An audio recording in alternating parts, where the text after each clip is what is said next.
pour les titres. Bonjour et bienvenue. Nous sommes le 7 février et nous ouvrons cette édition par la Birmanie pour le deuxième jour consécutif. Des milliers de personnes ont gagné les rues de Rangoon pour dénoncer le coup d'État. Manifestation aussi pour exiger la libération de la leader Aung San Suu Kyi. Outre Rangoon, d'autres manifestations de même nature se sont tenues dans d'autres villes.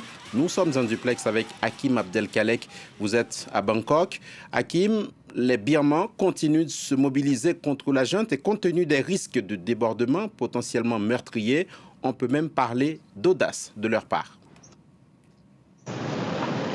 Oui, effectivement, ce matin, de nouveau, plusieurs milliers de manifestants dans les rues de Rangoon qui se sont rassemblés dans le calme et qui ont osé défier la junte militaire. Un mouvement qui pourrait donc s'installer dans la durée puisque les manifestants ont affirmé qu'ils continueraient à se rassembler tant qu'ils n'obtiendraient pas la démocratie. Alors hier soir, dans les rues de Rangoon, on a assisté à des scènes de joie, des scènes d'effusion liées à une rumeur selon laquelle Aung San Suu Kyi avait été libérée. Il n'en est rien. Son avocat a démenti. Selon une porte-parole de son parti, elle serait toujours assignée à résidence et en bonne santé. Mais en tout cas, ces rumeurs illustrent à quel point il est aujourd'hui extrêmement difficile de communiquer en Birmanie. Internet est quasiment entièrement coupé. Les réseaux sociaux sont inaccessibles.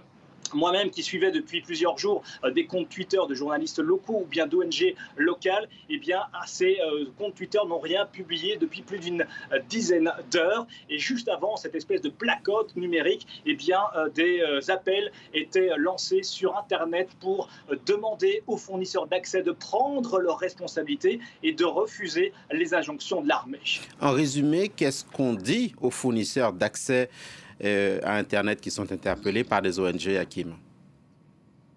Alors, Facebook et Twitter ont réagi, expliquant en substance que, évidemment, ils étaient contre ces blocages. En réalité, ce sont évidemment les fournisseurs d'accès qui sont pointés du doigt. Le problème, c'est que ces fournisseurs d'accès, qui sont parfois des entreprises privées ou des entreprises étrangères, sont en réalité d'une manière ou d'une autre, sous le contrôle de l'armée. Il faut savoir qu'en Birmanie, à travers deux énormes conglomérats locaux, les généraux birmans détiennent une bonne partie de l'économie du pays. Cela va des banques aux assurances, en passant par les mines de pierres précieuses, mais également des produits de consommation courante comme le savon, le sucre, les bières, l'eau.